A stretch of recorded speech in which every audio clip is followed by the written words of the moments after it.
salatu wasalam ala rasulillah. I want to welcome everybody to tonight's Mass Daily Focus. This is brought to you by the Mass National Team. My name is Ibrahim Mamdouh Zaini. I'll be your host tonight, inshallah. Um, you saw me last time on Sunday with Imam Siraj Wahaj. Um, and inshallah, tonight we will have Omar Jabi, Qari Omar Jabi. All right. Qari Omar Jabi will be joining us tonight for the qira'ah, the recitation of the Quran, inshallah. And then we'll have Imam Zaid Shakir joining us for reflections, inshallah, once he comes in. We are having some technical difficulties from the Facebook perspective, so waiting for we are waiting for they've got the YouTube live. So if you would like to, you can go ahead and share the YouTube as well, encouraging people to go ahead and share this, either the Zoom link or the YouTube channel. You can find the main channel at Muslim American Society, and you can search that on YouTube, and it's a channel, and we have gone live on YouTube. So you can share either the Zoom, muslimamerikansociety.org slash focus, or the YouTube, inshallah. We're just waiting for Sheikh Omar to join us. If you have joined us, please raise your hand so I can put you in as a panelist.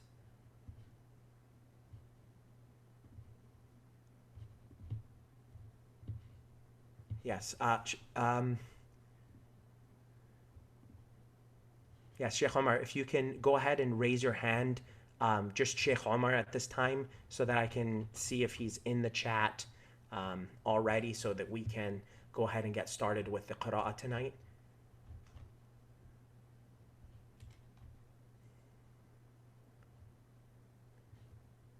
Assalamu alaikum.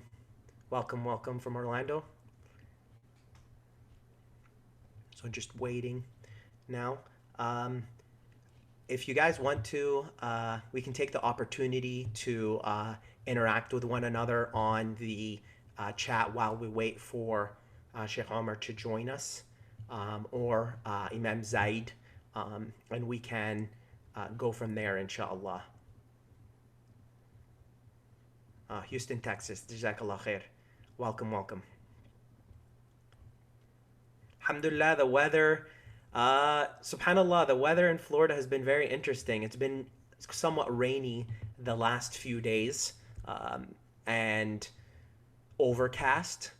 So it was a little bit cooler, but Florida's strange like that. You know, you go from it being somewhat cold to, rainy, to being very hot. Or it can rain while the sun is, shining for 5 minutes, torrential rainfall.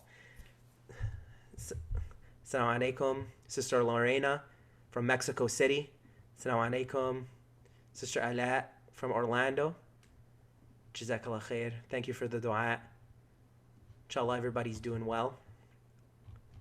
Just waiting for Assalamu alaikum from Michigan. Welcome, Sister Asma. Just waiting for Sheikh Omar or Imam Zaid. If you're in the chat, go ahead and raise your hand so that I can let you in, inshallah. So what has been the most inspiring thing for you when it has come to the daily focuses? What has been something that has really been standing out for you? Maybe a specific speaker just in general, or something that a speaker has said.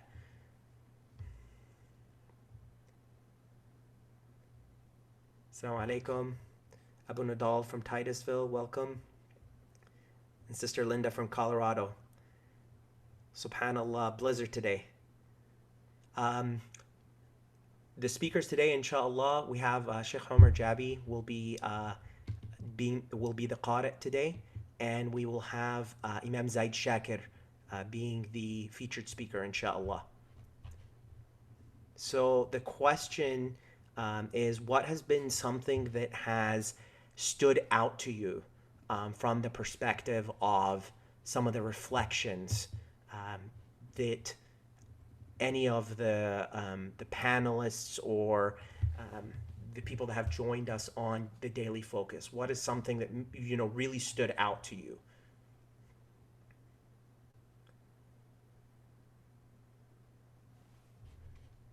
I mean, I'll start, and then inshallah, you can go ahead and put it in the Zoom chat. Um, I am Mufti Kamani. Okay, after he came here, I wanted to be a radiation therapist, but after he came here, I saw how he was, and I decided to study in his seminary. So it's a blessing from this program. I got a chance to see this guy. MashaAllah. That is amazing. Subhanallah. So just a life-changing experience after you heard Mufti Kamani, his experience, and then studying at his seminary, going into radiology tech, and then switching over to his seminary. MashaAllah, may Allah bless you and give you success in this world and the next.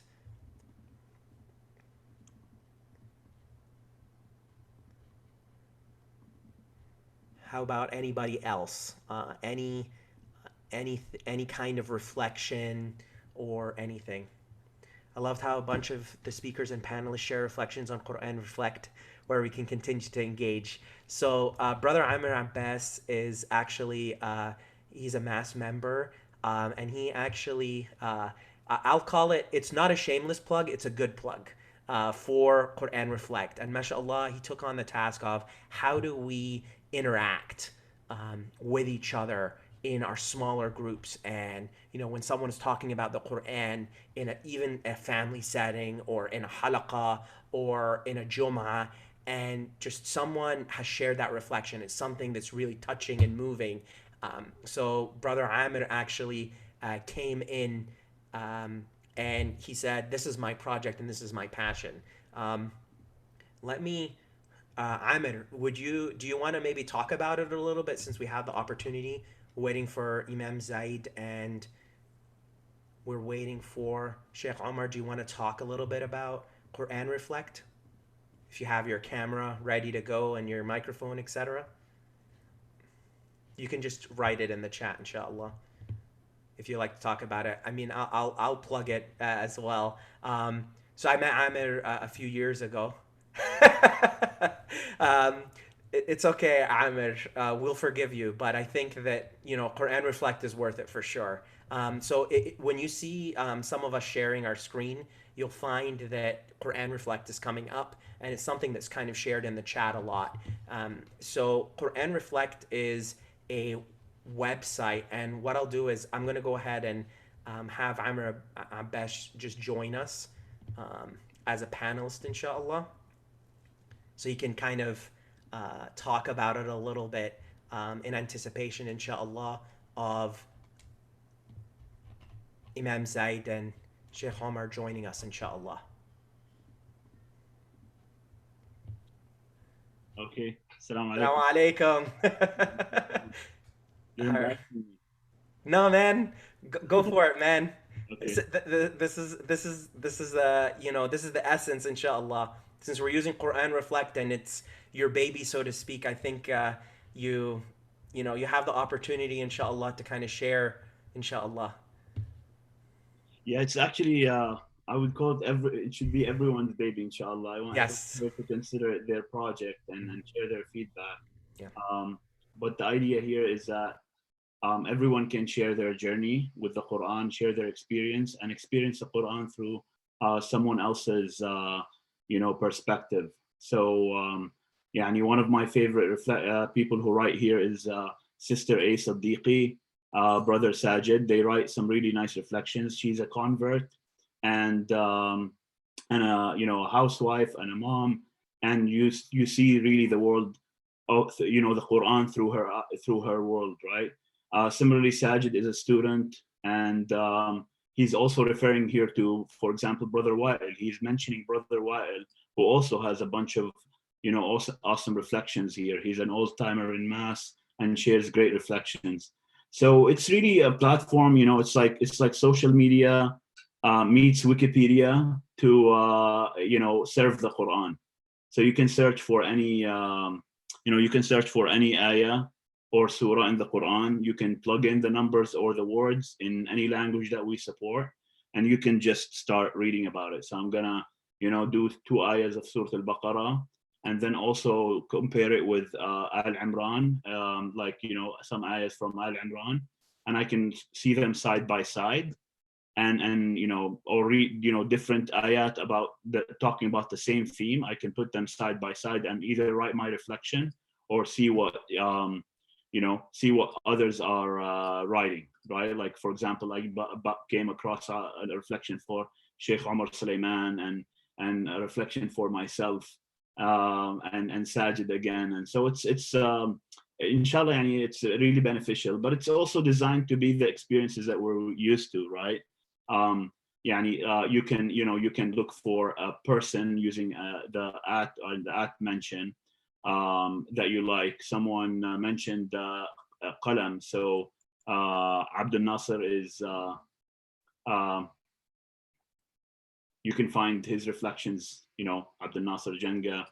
And another example is you can search by hashtag. So you want to read about purification, you'll find reflections here, some of them by Sister Ustadha Yasmin Mugahid. And similarly, like I said, you can find by ayah. You can also create a group for your halaqah. So that's pretty cool. I don't have any in this account, but you can create a group for your halaqah where people can meet virtually to share reflections and bounce them. I can see that Imam Zaid Shakir is here. Zaid Shakir, actually, he actually named Quran Reflect without knowing. And he gave us testimonial a few years ago. So Jazakallah khair, Imam Shakir. I'll give the mic back to you. Assalamu alaikum. Oh, afwan.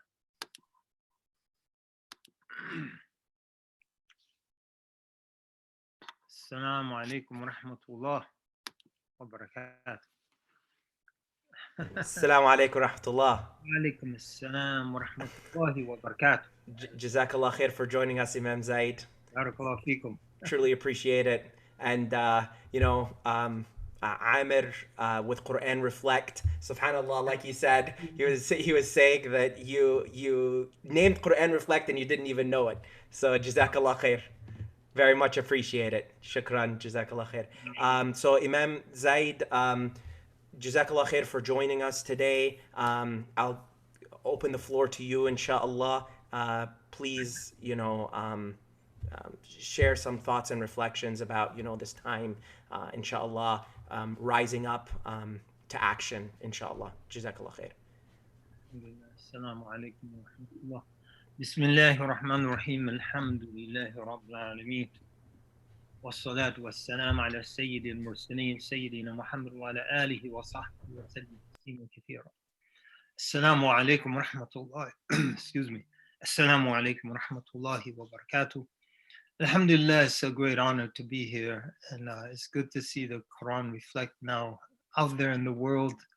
Pray that Allah gives us some time to make some meaningful contributions to such a wonderful and noble project. And excuse me. And while Ramadan, and in all likelihood, many of the masajid will probably be closed, but we should look at that as an opportunity to experience realities in our religion that would be closed to us were the masajid open. I'm sorry. Let me call my wife. Have her bring me some water. I'm in the basement, so she's upstairs. Allah better. No problem. Jazakallah khair. Okay.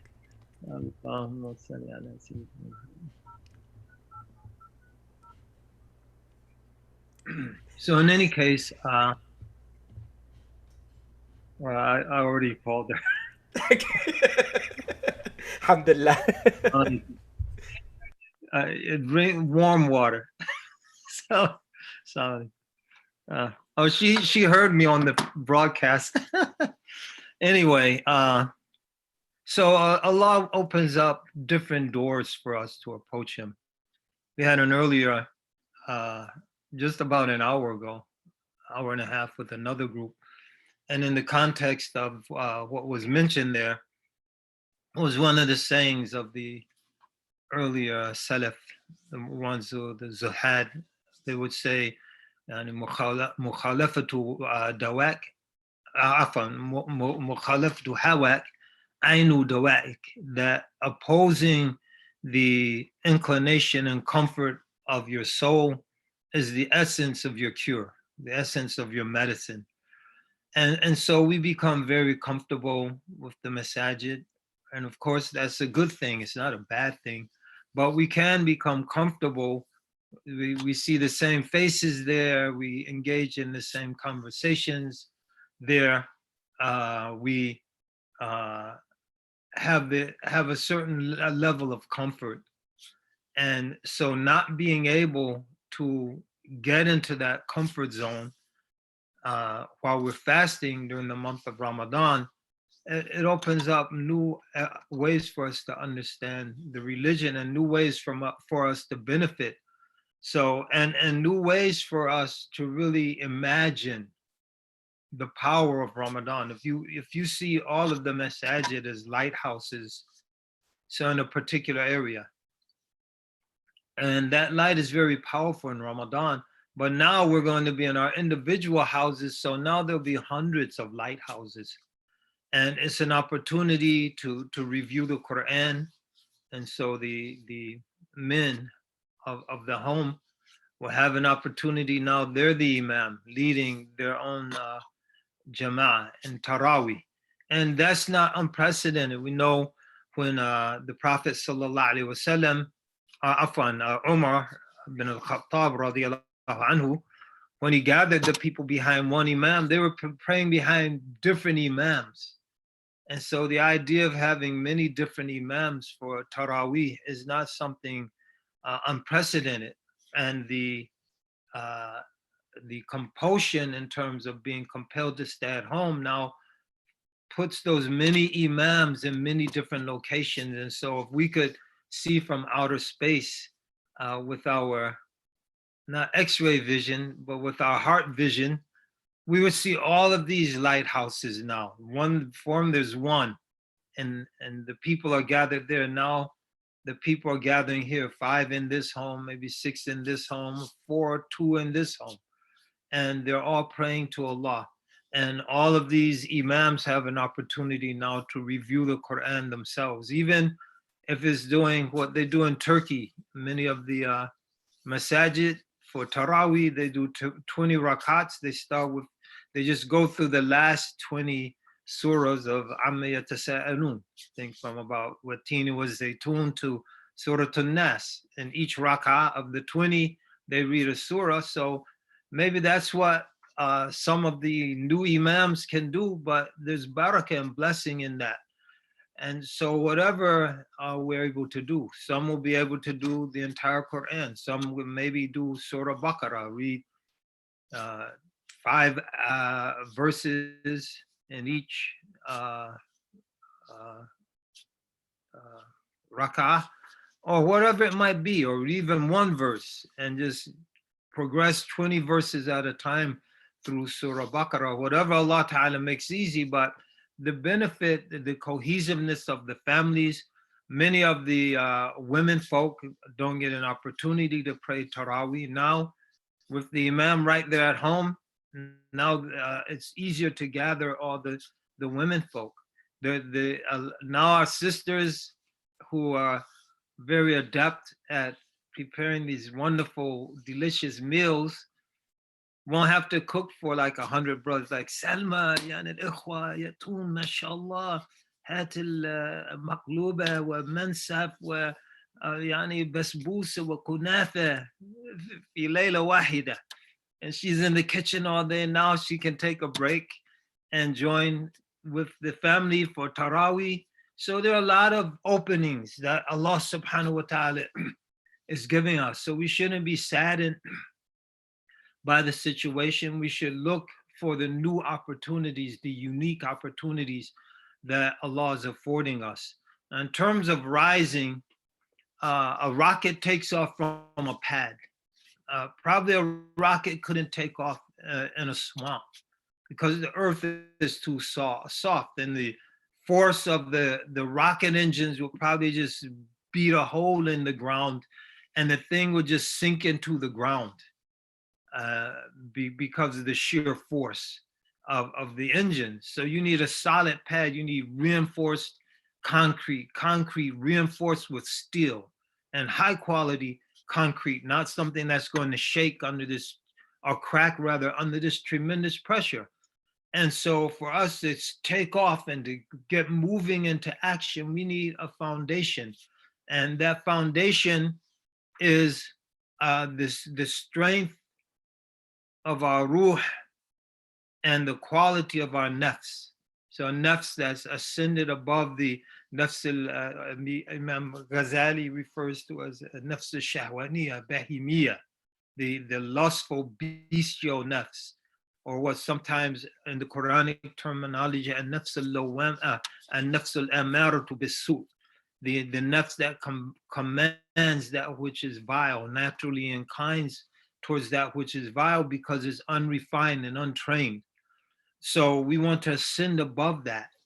And that's the foundation for any productive work. That's the foundation of any productive work. There's a wonderful book by Sheikh Muhammad Amin al-Kurdi, Tanwir al-Qulub. And alhamdulillah, it's not, he has 3 sections. He has a section on Aqidah, a section on fiqh, and a section on Tazkiyatul Nafs. But he also has a section on da'wah. And that's the first section in the book, is the section on da'wah. And he has a beautiful expression in there. He says, Allahumma salli Rasulullah, haythu sarat tanwir wasalat ta'abir. Haythu sarat tanwir wasalat ta'abir. So when the illumination of the heart and soul has occurred, then the words, they reach the hearts of others. So the ta'bir wasala ila qulub al-akharin. So it's very important for us to take advantage of Ramadan, and especially the unique opportunities that this Ramadan affords. When we're going to the masjid, very few of us live in the immediate vicinity of a masjid. In other words, for very few of us, the masjid is in our backyard. I know some people, mashallah, they have that situation. I had it many years when I was earlier in my life as a Muslim. Many years, the masjid is 2 blocks away, 1 block away, by the grace of, and literally in the backyard for a little while. And that's a wonderful opportunity, but most people don't have that opportunity. So we have to commute to the masjid. And that commuting, it could be anywhere, round trip from an hour, some people in 2 hours. I've also had situations where I had to drive like an hour to the masjid and an hour back, and during Ramadan. So the point is, though, that commute time is gone. And so that's more time for Quran. So maybe the commute, we don't have time for Quran. Now that commute is gone. So that hour, 2 hours, whatever the commute time that we formerly would spend in the car going back and forth to the masjid, now we have to make sure we use that time productively for the Quran. So we have amazing opportunities in the situation that we find ourselves in. So we shouldn't lament the fact that we're not praying in the masjid, we're not having communal iftars. We can't even have neighborhood iftars because the social distancing requires us to stay in our individual homes. But those are amazing opportunities to bring the family together. It's an amazing opportunity to take advantage of the time that we might have spent commuting, or we might have spent just socializing. I know many of you know, and it's true, a lot of times you go to the iftar, and if the people don't have a really high himmah, so after iftar, like you're ready to leave, and then the coffee comes out, it's time for conversation and relaxation, or maybe we'll watch Taraweeh in the Haram, and we listen to Sheikh Sudais or Hudayfi, or some of the uh, Qur'an over there, as we sip our coffee and chit chat, and before you know it, it's 11 p.m. So now all of that time Allah has given us as a gift, and we should use that time to help bring about that illumination of our hearts and the elevation of our souls. So we rise to from that nafs al-shahwaniya, bahimiya, amaratun bisu, the nafs al-lawama, nafs al-mulhama. All these are mentioned in the Quran. النفس المطمئنة راضية مرضية والنفس الكاملة. So إن النفس الأمارة بالسوء إلا ما رحم ربي. يعني لا أقسم بيوم القيامة ولا أقسم بالنفس اللوامة فألهمها فجورها وتقواها. يا أيها يا أيتها النفس المطمئنة ارجعي إلى ربك راضية مرضية فادخلي في عبادي وادخلي جنتي. So these ideas are Quranic ideas, but now we have an opportunity to actualize them, to elevate our souls, to illuminate our hearts, and from that foundation to engage the world.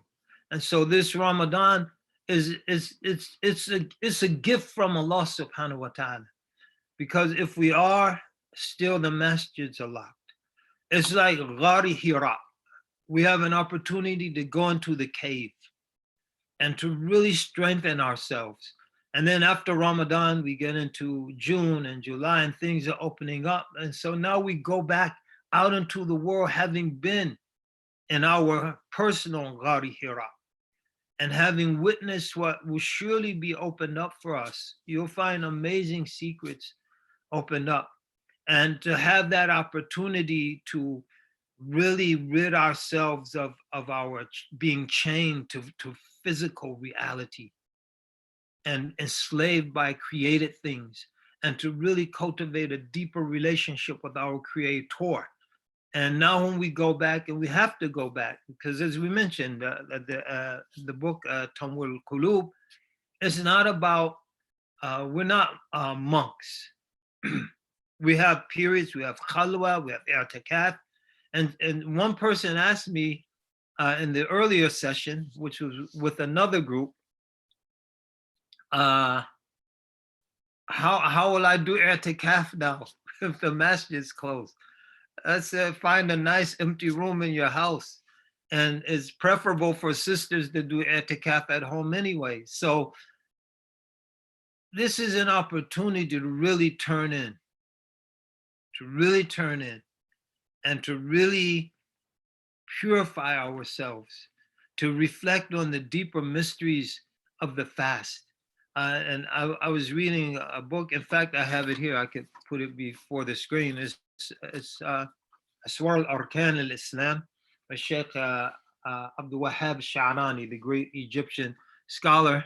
So there it is. So I was reading, in fact, I translated over the last couple of days the chapter on fasting. And one of the things he emphasizes in that chapter on fasting is how important it is to see fasting as a means to break to be liberated from our submission to created things. And so some people are slaves to created things, and we shouldn't have to wait until our death to be separated from them.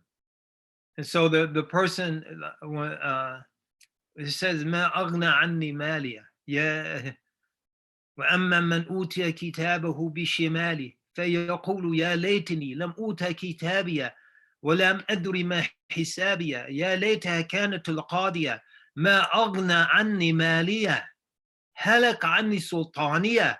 And so we can become slaves to our wealth. And our wealth tells us what's halal or haram. We could become slave to clothing.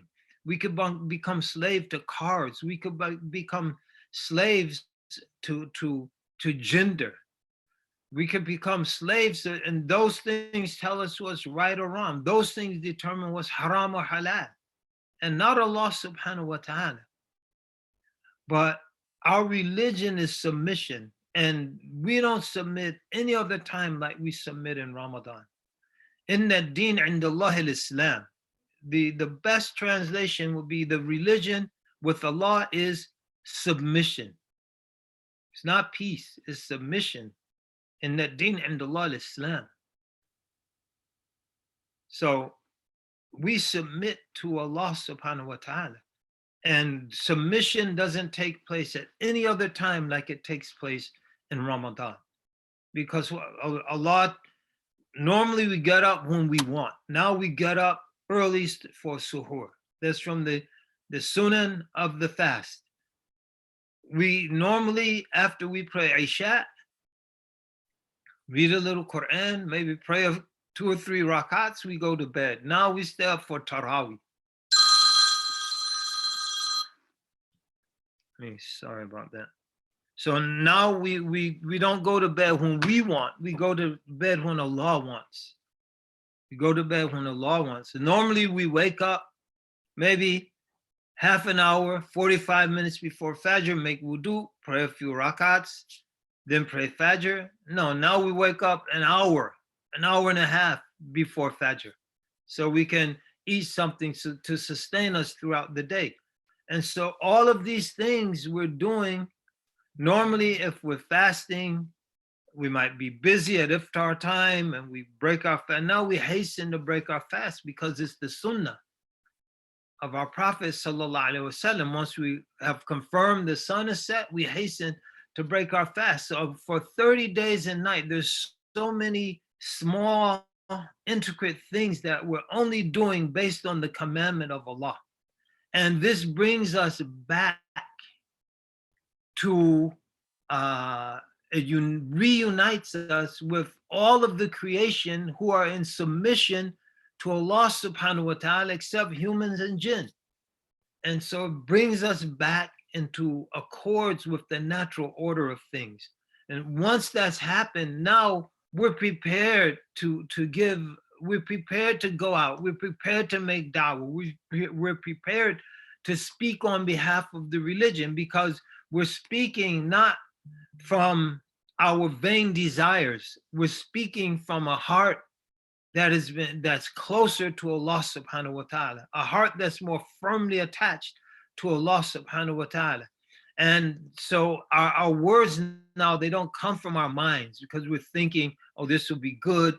They're coming from our hearts because they're a natural expression of the spiritual energy that's flooding over now.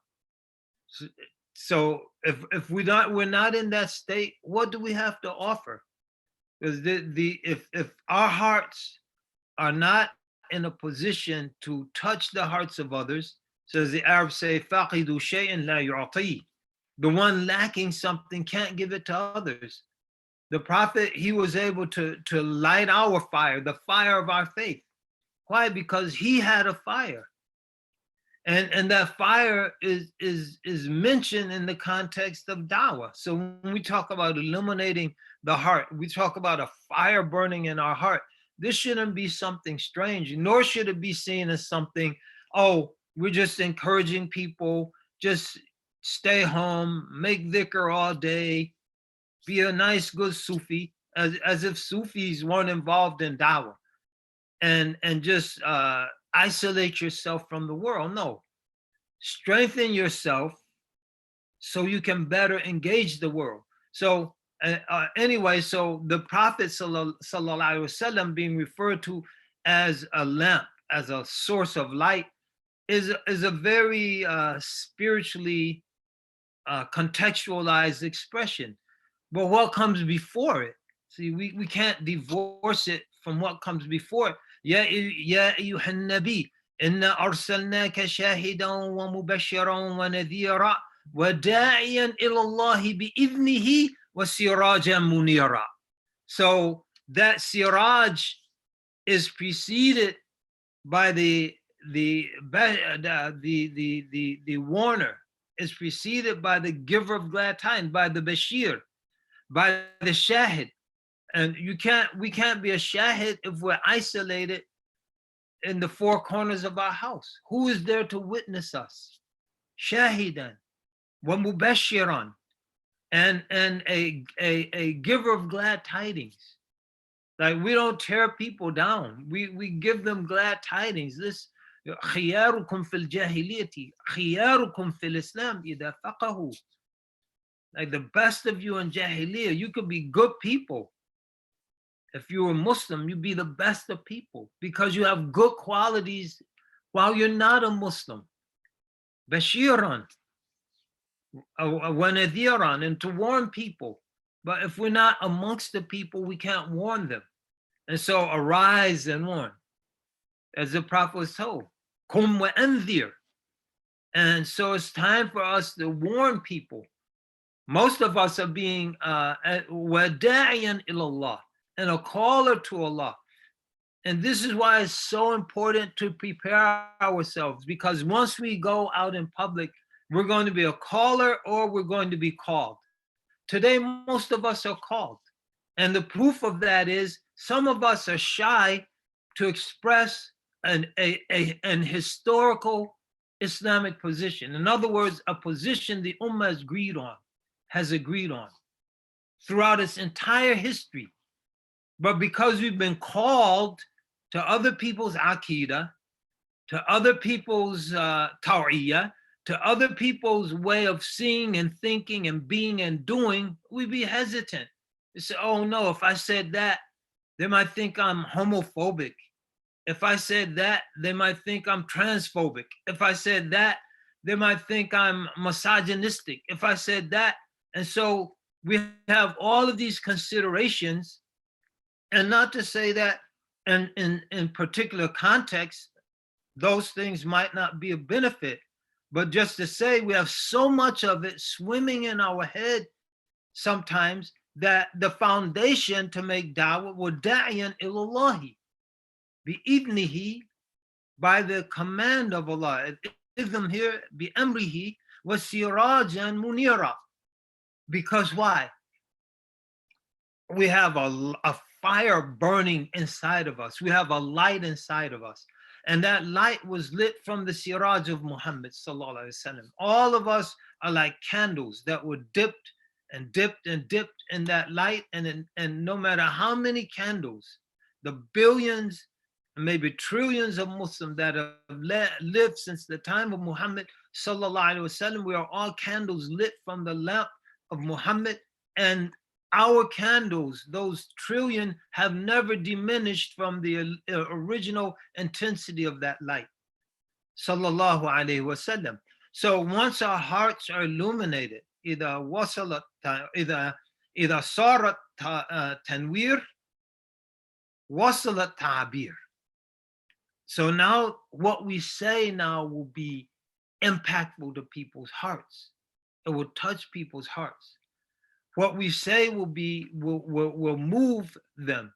And if that fire is not there, if that light is not there, then what is the consequences? The word won't come from our hearts. الكلام الذي خرج من القلب يستقر في القلوب. The word that emerges from the heart finds its place in the hearts of others. And so where the word came from the Prophet's hearts, sallallahu alaihi wasallam, because that's where the revelation settled. كل من كان عدوا لجبريل فإنه نزله على قلبك بإذن الله. He brings that revelation to your heart. And by the wisdom of Allah subhanahu wa ta'ala, those who were closest to him and absorbed that message They weren't called talaba, tulab, mutalimun. They were called sahaba. They were called companions, not students, because their affair wasn't an intellectual affair. Their affair was the affair of the heart. Their hearts were touched by the heart of Muhammad sallallahu alaihi wasallam, and that started a chain reaction that extends to our very day. And for us to continue that and to extend it into the future and to continue to run this race, well, we have the baton now. So you reach back. I used to run track. So you get a running start stick, you reach back, grab the baton, and you take off and you hand it to the next person. And so we are part of a cascade of light and guidance and truth that started in the heart of Muhammad sallallahu alaihi wasallam and extends to our day. And it continues through us, inshallah, or it dies with us. And so our job is to make sure that it continues. That's our job and responsibility. And so once we have that foundation, and there's no greater time to establish, to repair, to firm up that foundation for that rocket to take off than Ramadan. There's no greater time. And we go forth from this month and we go out into the world as reformed people who, as we said, the word that comes out of the heart, those words will touch the hearts of others. And those words will come out in a way, inshallah, that won't be offensive when dealing with and speaking on controversial issues. They'll come out in a way that portrays love that's in those hearts, mercy that's in those hearts, compassion that's in those hearts. But our greatest concern for people, we should be concerned about the disparities in COVID-19 exposure, that African Americans are disproportionately affected by this disease in places like New Orleans, the entire state of Louisiana, 70% of all fatalities, Chicago, 40% of all fatalities, Michigan, 41% of all fatalities, 14% of the population. And so you see this, and we should be concerned about that. But that shouldn't be our greatest concern. Our greatest concern should be the salvation of people from the torment of hell. Because we could save bodies in this world, but what benefits it if we save someone's body, but we don't save their soul? Because the body, no matter what, is going to be gone as we know it in 30, 40, 50, 60, 70 years. It's gone. But the destiny of the soul extends to eternity. And at a certain point, it will be reunited with this body.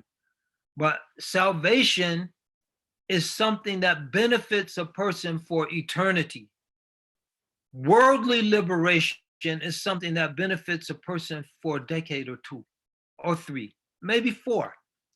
And so again, not to say we are unconcerned with worldly salvation, not to say that we're unconcerned with the state of the Muslims. Man asbaha wa lam yahtamma bi umur al-muslimin falaysa bi Muslim.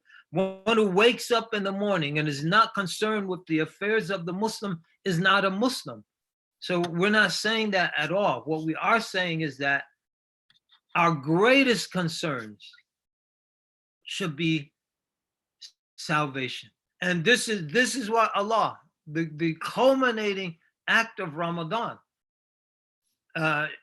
Shahr Ramadan, awaluhu rahmah, wa awsatuhu maghfirah, wa akhiruhu itqum min an-nar.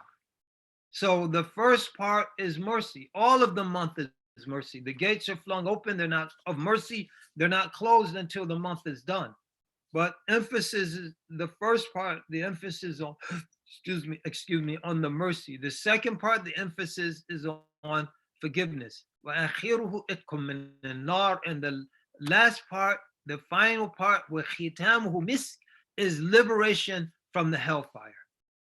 So Allah liberates us from the hellfire. لله أتقائي من النار كل ليلة في رمضان أو كما قال صلى الله عليه وسلم. Allah has those He liberates from the hellfire every night during Ramadan. So Allah liberates us from the hellfire. فَتَخَلَّقُوا بِأَخْلَاقِ اللَّهِ. Adorn yourself with the character traits of Allah. And so we should be about the business of trying to assist people in being liberated from the fire of hell. And while we assist them in their worldly struggles. And so the two go hand in hand. We can't separate one from the other. And we should appreciate the beauty of our religion that maintains that balance. But we can't allow things to become out of balance. So let me finish the statement. Okay. الكلام الذي خرج من القلب يستقر في القلوب والكلام الذي خرج من اللسان حده الآذان. And the word that just comes from the tongue, its limit is the ears. It doesn't penetrate the ear, it doesn't go beyond the ears. And so we want, when we rise up and we warn and we teach and we guide and we assist, we want our words to reach the hearts of people. And for that to happen, our hearts have to be refined. Our hearts have to be refined. And we refine our hearts like no other time than we do in Ramadan, through the Quran, through our qiyam, our prayer at night, through our siyam, our fasting, through our charity, and through our Quran. Those are the great acts of Ramadan. It's a month of Quran. شهر رمضان الذي أنزل فيه القرآن. It's related that both Imam al-Shafi'i and Imam Abu Hanifa had 60 completions of the Quran during Ramadan. 60 completions of Quran during Ramadan. And that was their himmah. And that was their connection with Allah. That's, someone might say that's superhuman. That's the whole point. We want our connection to be so strong with Allah that our potential is not limited to our physical capabilities. That's the whole point. So it's a month of Quran. It's a month of charity.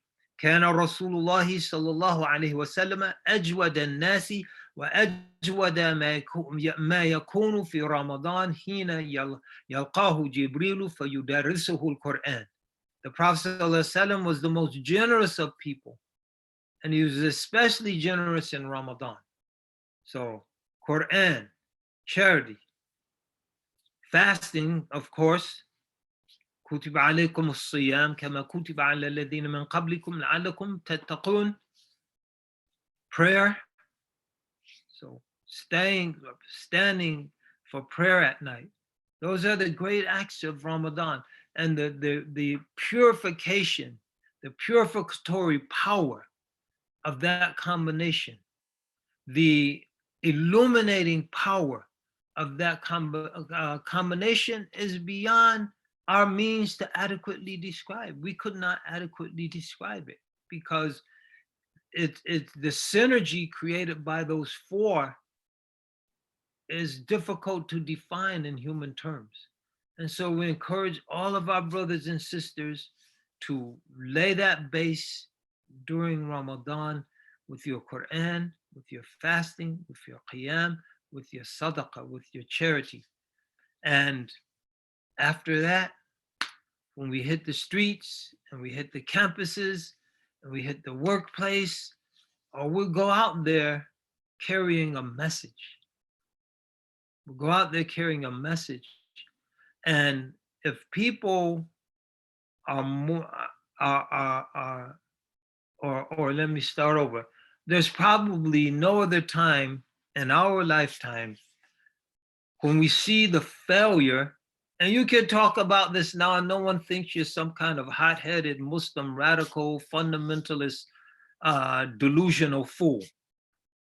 because mainstream media, they're talking about the failure of this system, the political failure, the economic failure, especially the economic failure, the humanitarian failure, that we're not stockpiling things for an emergency because it would erode the profit margin of corporations, the moral failure, when companies are doing stock buybacks from their wealthy investors and then taking public money that poor people are going to have to pay for through enhanced taxation to fill the budget gap that's created. That's immoral.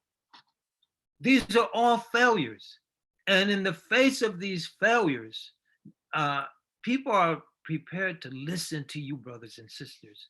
So rise, prepare yourself, rise, go out there, and you'll find people, a lot of people who are more than willing to listen to what you have to say and to see in you. And they should see in us. Before we even open our mouth, they should know there's something different about that person. Because we're speaking بلسان حالنا قبل اللسان قبل الكلام بلسان مقالنا. الحال قبل المقال. المعاني قبل المباني. So our state should speak before our words are even uttered. And the meanings and deeper meanings and realities that condition and shape our soul should be in place before we begin the inevitable process of building. So may Allah give you tawfiq, taysir, qabul. We hope that we said something beneficial, and may Allah bless all the brothers and sisters at Mass who are working so hard to make these programs possible while people are hunkered down at home. Jazakumullah khairan, barakallahu fikum, Allah taqabbal minkum. Wa sallallahu ala Sayyidina Muhammad wa alihi wa sahbihi wa sallam. Jazakallah khair, Imam Zaid. We had a few questions come in, but I think that you covered, subhanAllah, in what you were saying, a lot of it, what we should be focusing on during this time, the connection with people, even though we're socially distancing. Inshallah, what I've done is I've collected the questions that people have asked. So inshallah, if Imam Zaid joins us again, inshallah, we can have those answered, or we can maybe create a forum and then maybe take a session where we can answer some of those questions, inshallah. Jazakallah khair, Imam Zaid. We kind of switched it on you where you're speaking first, so Jazakallah khair for being adaptable. No, I appreciate that, because like I said, I just had a session for over an hour before this one, and so I need to get some rest. And okay. Jazakallah khair, may Allah. And I apologize for leaving early. I hate to speak and run, but no problem. Jazakallah khair. يتقبل منكم وثابكم الله على هذا العمل الطيب ووفقون. السلام عليكم. جزاك الله خير. وعليكم السلام ورحمة الله.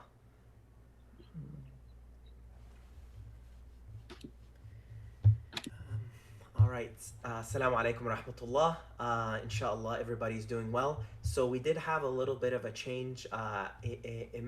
Sheikh Omar Jabi was unable to join us today.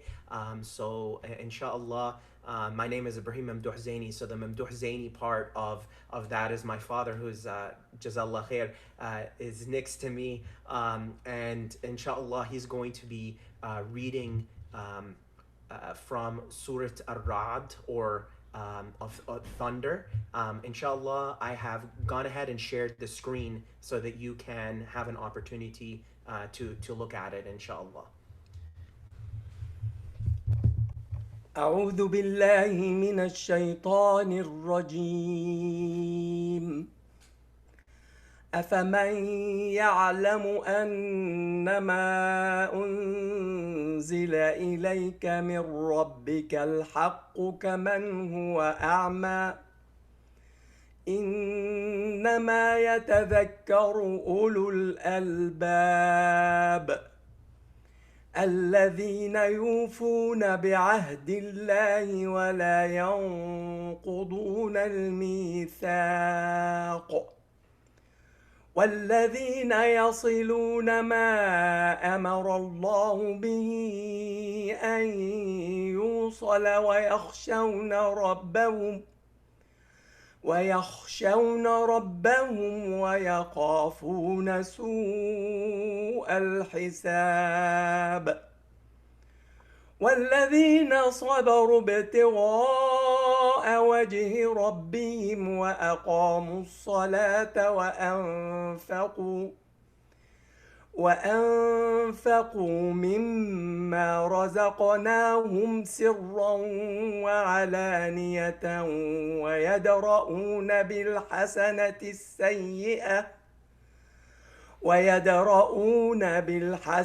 السيئة أولئك لهم عقبى الدار جنات عدن يدخلونها ومن صلح من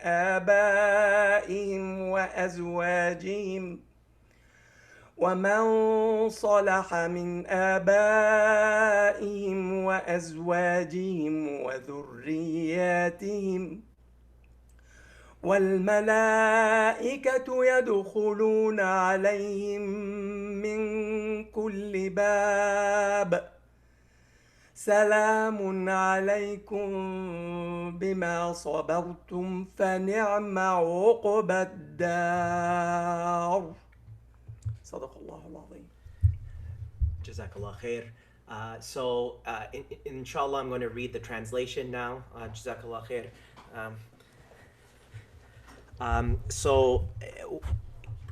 أعوذ بالله من الشيطان الرجيم.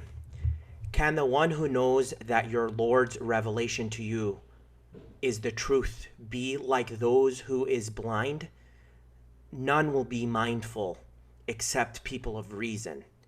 Those who honor Allah's covenant, never breaking the pledge, and those who maintain whatever Allah has ordered to be maintained, stand in awe of their Lord and fear strict judgment. And those who endure patiently, seeking their Lord's pleasure, establish prayer, donate what we have provided for them secretly and openly, and respond to evil with good. It is they who will have the ultimate abode, the gardens of eternity, which they will enter along with the righteous among their parents, spouses, and descendants. The angels will enter upon them from every gate, saying, "Peace be upon you for your perseverance. How excellent is the ultimate abode." So those are some of the ayat from Surah Al-Ra'd. Very powerful ayat that you see there, where the ayahs are talking about exactly, subhanallah, what Imam Zaid shared with us. And it's talking about what we can do, and that Allah subhanahu wa ta'ala has told the Messenger, alayhi salatu salam, and that we maintain our ties with Allah, and that what do we do to seek Allah's pleasure, is establish the prayer and donate from what Allah provided for us secretly and openly, and respond to evil with good. They will be the ones that enter paradise, and then we will have the angels telling us, "Peace be upon you for your patience, sabr, perseverance." So that is the best place. So subhanallah, it's a very moving recitation.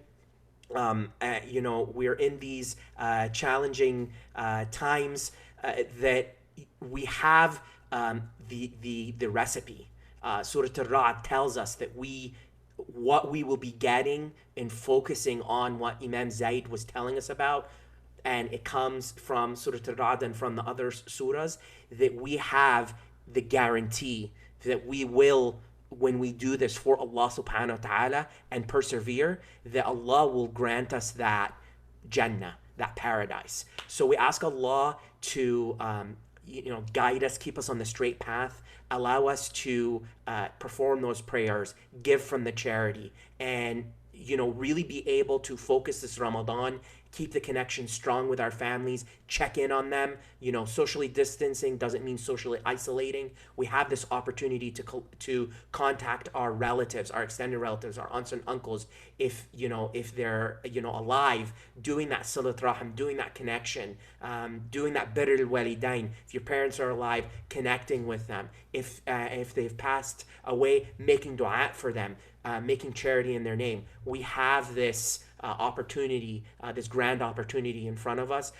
May Allah guide us to continue on this path, and may Allah accept our fasting, our prayers, our supplication, our dua, our qiyam, standing up in prayer at night, and all of the deeds and every single thing that we're doing. Even if you're homeschooling your kids at home during this time, you're working from home, the new normal, all of these things, turn it into ibadah. Make the intention in the morning that this whole day and every single action that you take this day is going to be for Allah subhanahu wa ta'ala, and that Allah forgives you for any mistakes or any kinds of sins or anything that you do. So take that opportunity, turn your whole day into ibadah, into worship, brushing your teeth, eating, teaching your kids, doing work, that we can really focus during this time, during Ramadan, and then kind of move that forward, inshallah, into the whole rest of our lives. So we ask Allah for guidance. I want to thank all of you for being patient with us. We did have some technical difficulties, etc. So Jazakallah khair. We want to respect everybody's time, so we're going to be closing out here soon. Inshallah, tomorrow we're going to have a panel with Imam Umar Sulaiman, Ustada Lubna Mullah, and Dr. Samira Ahmed from FYI. And then inshallah, we have these weekend youth programs that we encourage everybody to get active with. As well, for the people that are the mass members out there, inshallah, we have the members, all members meeting on Sunday, inshallah. You should have received an email. And inshallah, we encourage you to support this program and other programs like it, spreading the message and keeping us focused on what is truly important in our lives. وآخر دعوانا أن الحمد لله رب العالمين. Inshallah, we'll see you tomorrow. جزاك الله خير. السلام عليكم ورحمة الله.